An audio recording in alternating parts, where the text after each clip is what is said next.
Dans cette vidéo, on va voir comment tracer l'image en perspective d'un cube posé sur le sol.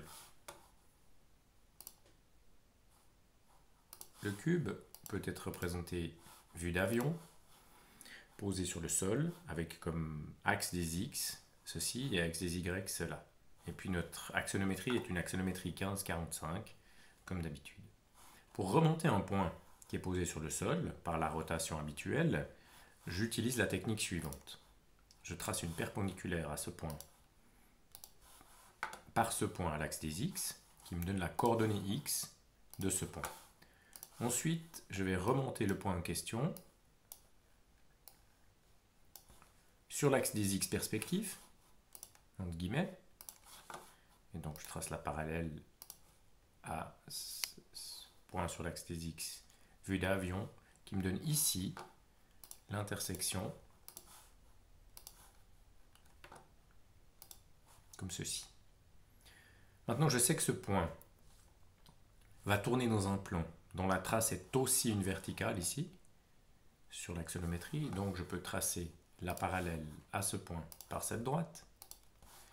Et ensuite, pour obtenir l'image axonométrique de ce point, il suffit de faire une parallèle à cette droite-là par ce point, vu que ceci, c'est la coordonnée X du point, et que forcément, ce point se trouve sur cette droite. Donc, l'image de ce point dans l'axonométrie, c'est ce point-là.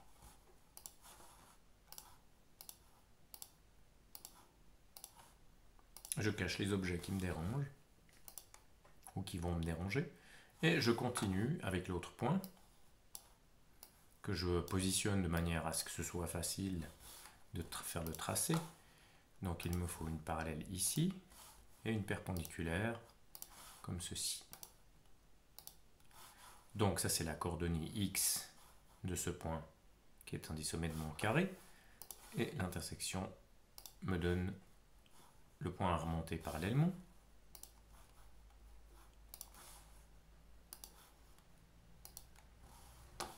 Je cherche l'intersection ici entre cette droite et cette droite de coordonnées, et je trace une parallèle par ce point à cette droite-là. Ce point-là est donc descendu ici, remonté là, la parallèle me donne l'intersection, et j'ai maintenant les deux images, l'image de mes deux sommets de mon cube. De mon cube vue d'avion, bien entendu, c'est un carré, c'est la face carrée qui touche le sol. Donc je peux représenter ici le segment, si je le désire, dans une couleur plus visible.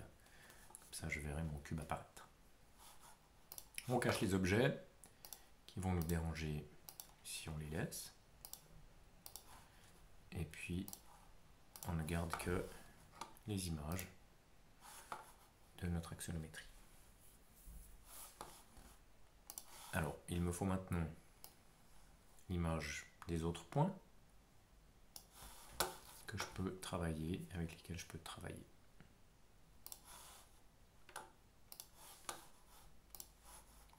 Donc, la perpendiculaire,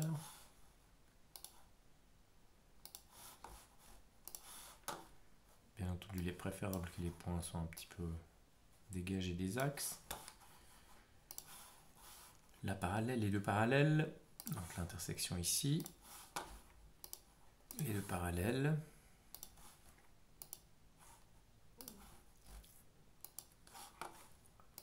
L'intersection qui est là. Et une parallèle ici.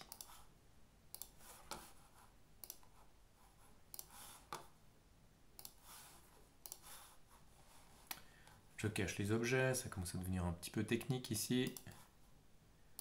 Les droites ne se démarquant pas très bien les unes des autres. Voilà.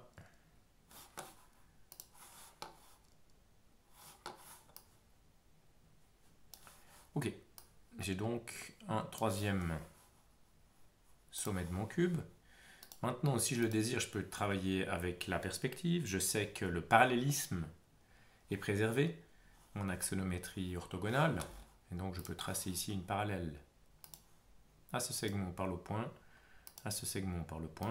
Je peux, si je veux, vérifier que ce point est bien sur la droite parallèle. Oui, on voit que ça marche. Donc cette droite-là, je n'en ai pas besoin.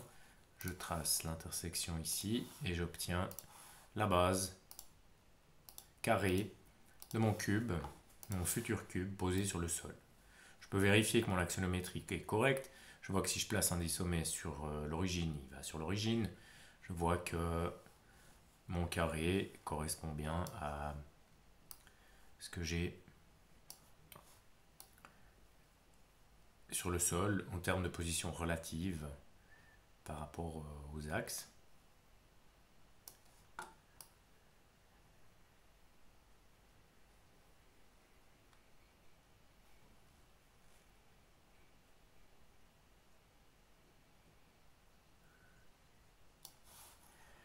Et je cache les droites ici, celle-ci et celle-là qui n'amènent rien à mon dessin.